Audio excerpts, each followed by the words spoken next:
The western coast of Norway is home to some of the most dramatic landscapes on Earth. Carved by glaciers throughout the ages, some of these fjords stretch for 200 kilometres inland and are over a kilometre deep. The current convoluted travel route through and around this terrain takes you along Norway's 1,100 kilometre, 683 mile E39 highway, a road with a total journey time of 21 hours. Now, the Norwegian government are working to improve access to services and residential and labour markets across the country's western regions by embarking on the largest infrastructure project in the nation's history.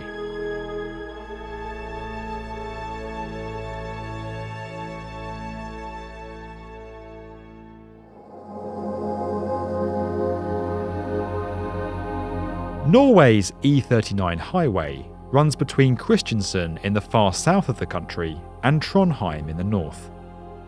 The route navigates its way across the fjord network and features no fewer than 7 ferry crossings. The new coastal highway project aims to eliminate the need for ferry services altogether by building a series of bridges and tunnels across, through and under the landscape.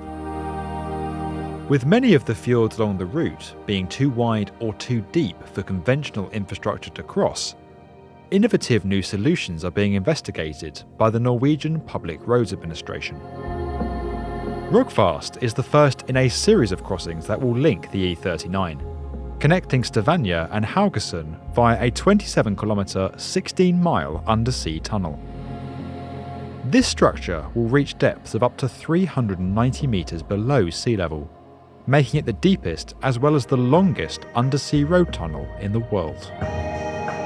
The Rogfast project will in fact consist of 2 tunnels connected every 250 metres with emergency exits. Each tunnel will have a lay-by at 500-metre intervals, along with telephone and surveillance cameras along the route. The tunnel will also feature a mid-route intersection with the island municipality of Kvitsøy, creating an undersea tunnel junction and connecting the island with the Norwegian mainland.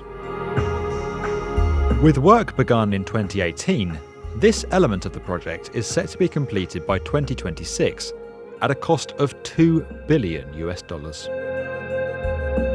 While the Rogfast works are already underway, the scale of some other fjords is presenting the project team with extreme engineering challenges. Bjørnafjord, located to the south of Bergen, stands 5 kilometres wide and reaches depths of 600 metres. To cross this challenging stretch of water, a proposal has been put forward for a floating bridge, anchored to the shore at both ends. The Sulafjord crossing has seen 2 possible solutions put forward. The first is for a 3-tower suspension bridge, with 2 of the bridge's towers anchored on land, and the 3rd central tower anchored to the sea floor, some 400 metres below the waterline. An alternative proposal for a submerged floating tunnel would see 2 interconnected tubes running side by side, tethered to the seabed using high-strength cables. Crossing the Rumdalsfjord will require a 16-kilometre undersea tunnel, much like the Rogfast project, from Ålesund to Midsund, followed by a 2-kilometre suspension bridge connecting onto Molde. By far the most complex and ambitious of all the coastal highway crossings is that at Sognefjord, also known as the King of the Fjords. Norway's largest and deepest fjord is over 3.7 kilometres wide and an incredible 1.3 kilometres deep at its lowest point. While these extreme distances pose their own challenges, engineers must also account for the high number of ships that enter the fjord on a regular basis. Any crossing must allow for a clear shipping lane that is at least 400 metres wide, with 70 metres clearance above the water's surface and at least 20 metres clearance into the depths. To deliver this, the project team are considering numerous different types of crossing for this fjord. The first is a traditional suspension bridge.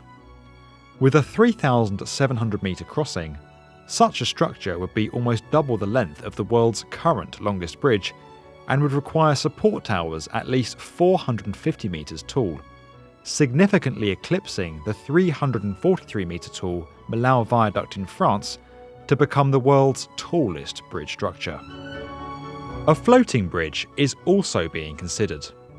However, this structure would need to raise to allow ships to pass, and achieving such a feature in a bridge that is only anchored to each shoreline poses considerable engineering challenges that are yet to be overcome. In a similar proposal to that found at Sulafjord, a submerged floating tunnel is also being considered. This proposal would differ slightly to its counterpart due to the extreme depth of Sognefjord. Rather than being tethered to the seabed, the tunnels would be suspended from floating pontoons that would allow ships to pass overhead. A hybrid proposal is also being considered, combining a floating pontoon bridge with a portion of submerged floating tunnel that allows ships to pass.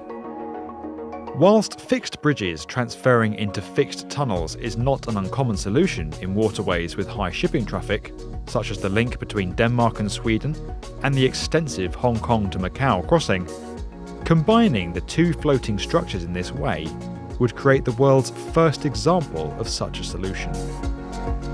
Finally, a proposal for a multi-span cable-stayed bridge is under review. This structure would feature 4 floating pylons tethered to the seafloor, rather like oil rigs.